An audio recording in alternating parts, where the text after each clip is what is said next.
Hi everyone, आज हम inter process communication देखेंगे। इंटर प्रोसेस कम्युनिकेशन होता कहाँ है और इसका यूज कहाँ होता है। इसको समझने से पहले हम एक छोटा सा कंसेप्ट समझ लेते हैं प्रोसेस के बारे में।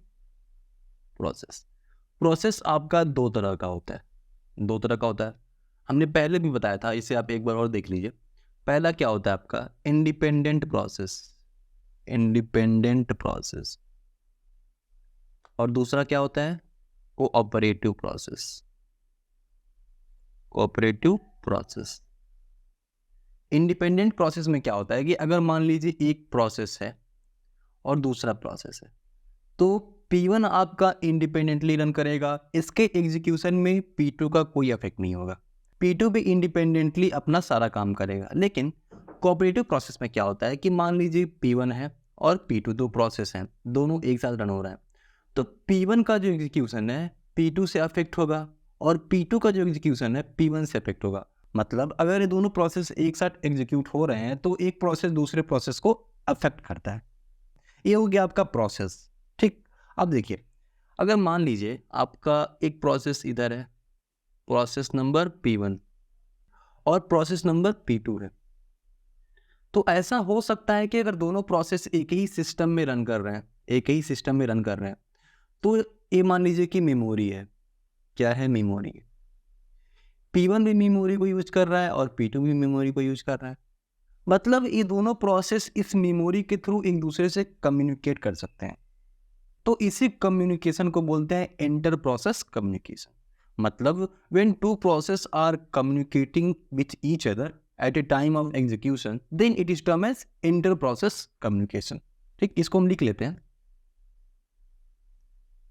When two process are communicating,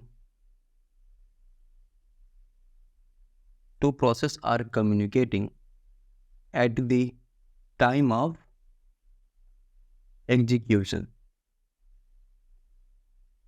known as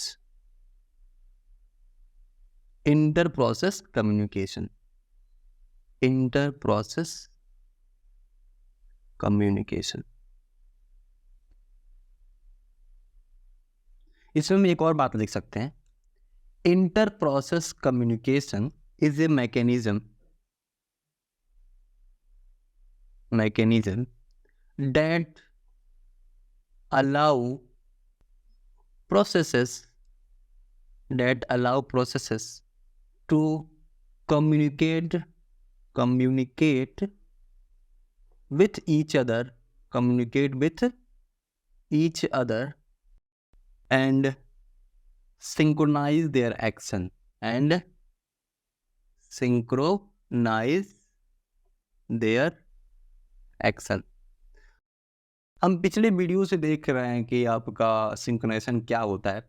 तो इंटर प्रोसेस कम्युनिकेशन में बेसिकली आपके प्रोसेस इस तरह से रन करते हैं कि एक दूसरे से कम्युनिकेट कर सके। कम्युनिकेशन का मतलब क्या होता है कि आपके पास मान लीजिए कि, देखिए ध्यान से, आपके पास प्रोसेस नंबर P1 है, आपके पास एक प्रोसेस P1 है और यहाँ पे आपका शेयर्ड मेमोरी है और एक मान लीजिए कि मैसेज पासिंग हो रही है, और यहाँ पे आपका P2 है।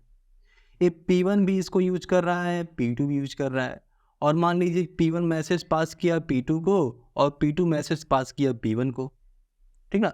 यही अगर प्रोसेस एक साथ रन हो रहा है ना, मतलब एक साथ रन हो रहा है और दोनों एक दूसरे से कम्युनिकेट कर रहे हैं या फिर शेयर्ड वेरिएबल उसको यूज कर रहे हैं, शेयर्ड मेमोरी है यूज कर रहे हैं, तो इन्हीं चीज़ों को बोलते हैं inter process communication.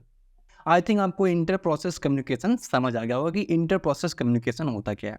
Inter process communication का मतलब क्या होता है कि कुछ चीज़ें ऐसी होती हैं जिनको दोनों प्रोसेस यूज करते हैं या फिर एग्जीक्यूशन के समय दोनों एक दूसरे से कम्युनिकेट करते हैं, मैसेज पासिंग करते हैं। यही सब चीज़ें इंटर प्रोसेस कम्युनिकेशन के अंदर आती हैं।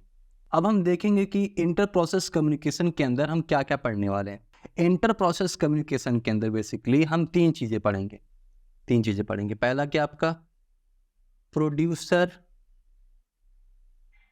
Consumer problem.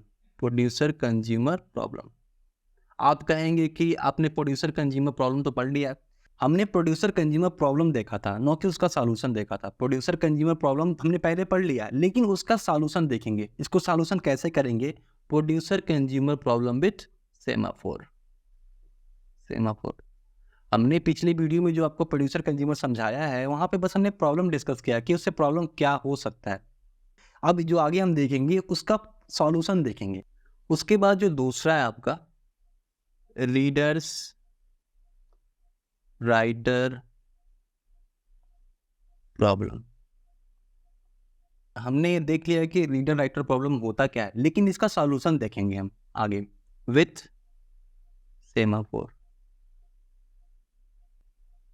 उसके बाद हम जो तीसरा देखेंगे डाइनिंग फिलोसफर प्रॉब्लम। क्या देखेंगे?